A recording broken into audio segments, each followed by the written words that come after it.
Indian railway दुनिया का चौथा सबसे बड़ा रेल नेटवर्क, 13 लाख से भी ज्यादा एम्प्लॉइज, गतिमान एक्सप्रेस, वंदे भारत और तेजस जैसी हाई स्पीड ट्रेन। लेकिन फिर भी हमें ये आवाज हर स्टेशन पर ही सुनाई देती है।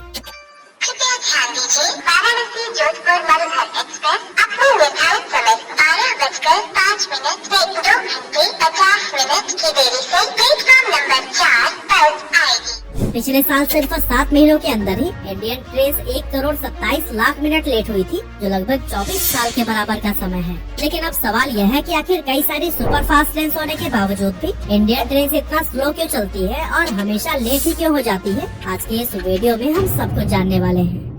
दोस्तों, इंडियन रेलवे अपने लार्ज नेटवर्क और लाखों एम्प्लॉयज के लिए जाना जाता है, जिससे हर रोज करीब 20 करोड़ टन सामान और 2.5 करोड़ पैसेंजर्स ट्रेवल करते हैं। मगर जब स्पीड की बात आती है तो भारत के आंकड़े हमें 100 साल पीछे धकेल देते हैं, क्योंकि हमारे एक्सप्रेस ट्रेन की एवरेज स्पीड जहां 37 से 45 किलोमीटर पर आवर तक है, वहीं जिन्हें हम सुपर फास्ट की कैटेगरी में रखते हैं, उन ट्रेन की स्पीड भी महज 55 kmph है। और कहीं अगर आपने 70 किलोमीटर पर आवर की स्पीड से चलती हुई ट्रेन देख ली तो बस यह जान लीजिए कि वो कुछ गिनी चुनी प्रीमियम ट्रेन में से एक है। तो दोस्तों, ओवरऑल रफ्तार के मामले में हम जापान, फ्रांस, चाइना और जर्मनी जैसे देशों के मुकाबले बहुत पीछे हैं, क्योंकि वहाँ पर ट्रेन 300 किलोमीटर पर आवर से भी ज्यादा की रफ्तार से चल सकती है। वैसे कहने को तो हमारे भी कुछ ट्रेन की top speed 180 kilometre per hour है, लेकिन पटरी पर वो 100 या फिर 120 की स्पीड भी नहीं पकड़ पाती है। अब अगर हम चाइना की हाईएस्ट स्पीड वाली ट्रेन संघाई मैगलेव की बात करें तो उसकी मैक्सिमम कॉमर्शियल स्पीड 460 kmph है, जो 30 किलोमीटर का सफर बड़े आराम से 7.5 मिनट में ही पूरा कर लेती है। अब आगरा और दिल्ली के बीच 242 किलोमीटर की जिस दूरी को वहाँ की ट्रेन सिर्फ आधे घंटे में पार कर सकती है, उसे अपने देश के फास्टेस्ट गतिमान एक्सप्रेस ट्रेन को पूरा करने में 1 घंटे 40 मिनट से भी ज्यादा का समय लगता है। और दोस्तों, इसी से ही आप अंदाजा लगा सकते हैं कि ट्रेन स्पीड के मामले में हम बाकी देशों से कितना पीछे चल रहे हैं। यहाँ तक कि 1969 में ही जब पहली राजधानी एक्सप्रेस को रेलवे ट्रैक पर चलाया गया था, तब उसकी टॉप स्पीड 120 हुआ करती थी। लेकिन करीब 53 साल के बाद आज भी सबसे तेज राजधानी एक्सप्रेस 140 kmph के ही स्पीड से चल सकती है। और हाँ, ध्यान दीजिएगा, मैंने ये बोला है कि चल सकती है, क्योंकि एवरेज स्पीड तो 80 को भी क्रॉस नहीं करती। और दोस्तों, जब भी पब्लिक इस स्लो स्पीड को लेकर सवाल उठाती है तो ऑफिशियल्स के पास हमेशा अलग अलग बहाने होते हैं। लेकिन चलिए हम आपको बताते हैं भारत में ट्रेन लेट होने के कुछ genuine reasons. Number 1, heavy conjunction on tracks. दोस्तों, पूरे देश में ही रेलवे ट्रैक का एक जाल बिछा हुआ है, लेकिन अब भी यह उससे बहुत कम है जितना कि एक्चुअल में रेलवे को नीड है। हर थोड़े थोड़े समय पर नई नई ट्रेन का उद्घाटन तो कर दिया जाता है, लेकिन वो दौड़ेगी किस ट्रैक पर, इसे सोचने में ज्यादा दिमाग ही नहीं लगाया जाता। फिलहाल इंडिया के पास 22,593 से भी ज्यादा ट्रेन है, लेकिन ट्रैक्स की लंबाई सिर्फ 68,000 किलोमीटर है। और पता है, इसमें से 54,000 किलोमीटर तो ब्रिटिशर्स ही बना कर गए थे। यानी कि पिछले 76 सालों में हमारी गवर्नमेंट ने सिर्फ 14,000 किलोमीटर के ही ट्रैक्स बनाए हैं। साल 2000 में जहां डेली पैसेंजर ट्रेन की संख्या 8,520 थी, वहीं अब हर रोज हमारे देश में 13,169 ट्रेन दौड़ती हैं। लेकिन ट्रैक्स को रिक्वायरमेंट के हिसाब से बिल्कुल भी नहीं बढ़ाया गया है। यानी समय के साथ ट्रेन की संख्या तो बढ़ रही है, लेकिन ट्रैक वही का वही है।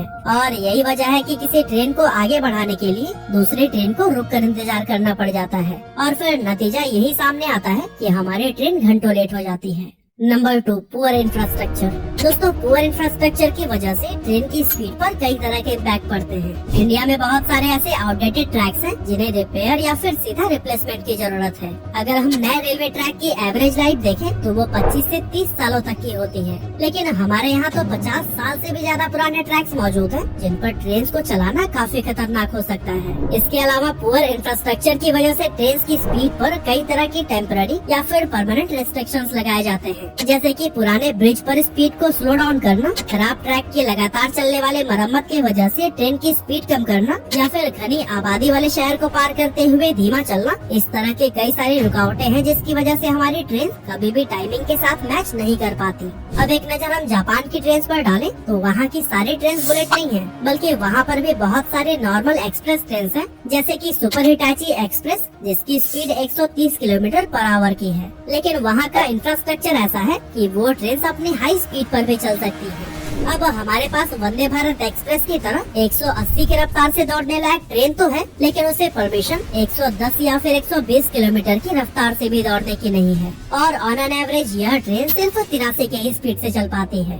वहीं दूसरा एग्जाम्पल अगर हम ले ओडिशा के पुरी और नई दिल्ली के बीच चलने वाली पुरुषोत्तम एक्सप्रेस की, तो इस ट्रेन की टॉप स्पीड तो 130 किलोमीटर पर आवर की है, लेकिन यह अपने एवरेज स्पीड में सिर्फ 60 की रफ्तार से ही चल पाती है। जाहिर सी बात है कि अच्छी इंजन कैपेसिटी होने के बावजूद भी खराब इंफ्रास्ट्रक्चर की वजह से हमारी ट्रेन स्लो चलती है और हमेशा लेट होती है। Number 3, dirty politics. अब देखिए, हमारे वहाँ के जो नेता लोग हैं ना, उनका सबसे पहला गोल यही रहता है कि अगले बार के चुनाव में भारी वोटों के साथ विजयी होकर वापस सत्ता में आना है। ऐसे में जो 4-5 साल का उन्हें समय मिलता है, उसमें वो कोशिश करते हैं उन कामों को करने का जो कि लोगों को साफ साफ तौर पर दिखाई दे, जिसमें सबसे ज्यादा है ढेर सारे ट्रेन को लॉन्च करना। अब देखा जाए तो सबसे ज्यादा जरूरत हमें नए रेलवे ट्रैक्स को बिछाने की और बिछे हुए ट्रैक्स को अपग्रेड करने की है, लेकिन इस काम में एक तो 15 से 20 साल का समय लग जाएगा और आम लोग भी सीधे तौर पर इस ग्रोथ को नहीं समझ पाएंगे। ऐसे में हमारे नेता लोग सिर्फ उन्हीं मुद्दों पर फोकस करते हैं जिससे उन्हें अगले चुनाव को जीतने में हेल्प मिल पाए। और दोस्तों, यही तो वजह है कि जो 54,000 किलोमीटर की लंबी ट्रैक अंग्रेज बिछा कर गए थे, उसमें हम सिर्फ 14,000 किलोमीटर ही जोड़ पाए हैं। Number 4, uncooperative attitude among railway officials. दोस्तों, रेलवे अधिकारियों की लापरवाही के किस्से हमें अक्सर सुनने को मिलते हैं। कई बार तो देखा गया है कि ट्रेन आने की अनाउंसमेंट किसी और प्लेटफॉर्म पर होती है, लेकिन ट्रेन तो किसी दूसरे ही प्लेटफॉर्म पर चली जाती है। ऐसे में जब तक सवारी ट्रेन में न बैठ जाए तब तक वो आगे थोड़ी बढ़ेगी, और फिर पैसेंजर्स को अपना प्लेटफॉर्म चेंज करते टाइम जो लेट होता है, वो भी तो ट्रेन के लेट होने का कारण बनते ही है। इसके अलावा अगर कोई ट्रेन देरी से चल रही होती है तो फिर ऑफिसर्स उसे सीरियस लेकर समय पर पहुंचाने की बजाय उसे और ज्यादा लेट ही कर देते हैं, ताकि ऑलरेडी लेट हो चुके ट्रेन के चक्कर में और सारी ट्रेनें लेट न हो जाएं। लेकिन इतना दिमाग लगाने के बाद भी यही देखने को मिलता है कि ज्यादातर ट्रेनें भारत में देरी से ही अपने डेस्टिनेशन तक पहुंचती हैं। Number 5, unhealthy competition. दोस्तों, यह पॉइंट इस वीडियो में देखकर आपको थोड़ी हैरानी जरूर हुई होगी, लेकिन रिसर्च करते हुए मुझे आपसे भी कहीं ज्यादा शॉक लगा था। एक्चुअली रेलवे के अंदर अलग अलग जोन के बीच में एक अनहेल्दी कंपटीशन देखने को मिलता है। अलग अलग जोन के ऑफिशियल्स दूसरे जोन के ट्रेन को लेट कराने के लिए उन्हें पास ही नहीं देते। नवंबर 2017 में नॉर्थ सेंट्रल रेलवे के ऊपर यह आरोप लगाया गया था कि वो हरियाणा के पलवल स्टेशन के आउटर पर कई सारे ट्रेन को जानबूझकर रोक देता था, ताकि उनके ऑन टाइम परफॉर्मेंस और जोन्स के मुकाबले बेहतर हो सके। और दोस्तों, ये अनहेल्दी कंपटीशन का नतीजा ये होता है कि ट्रेन घंटों तक एक ही स्टेशन पर खड़ी रह जाती है, और जब एक जगह ट्रेन लेट हो गई तो फिर खराब इंफ्रास्ट्रक्चर की वजह से उसे वापस से अपना पंक्चुअल टाइम पकड़ने में बहुत सारे चैलेंजेस का सामना करना पड़ जाता है। Number 6, bullying of railway officers.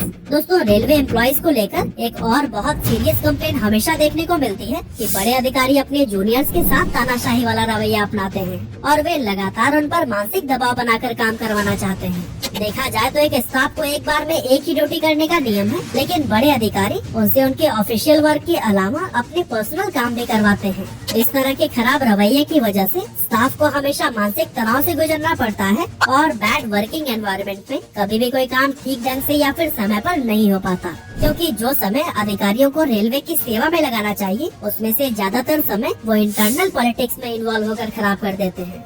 हालांकि दोस्तों, सरकार नेशनल रेल प्लान विजन 2030 और मिशन सत्यनिष्ठा जैसे स्कीम्स लाकर इंडियन रेलवे के प्रॉब्लम्स को सॉल्व करने का प्रयास तो कर रही है, लेकिन सफलता किस हद तक मिलेगी ये तो आने वाले टाइम में ही पता चल पाएगा। वैसे आपका ओपिनियन भी हमारे लिए बहुत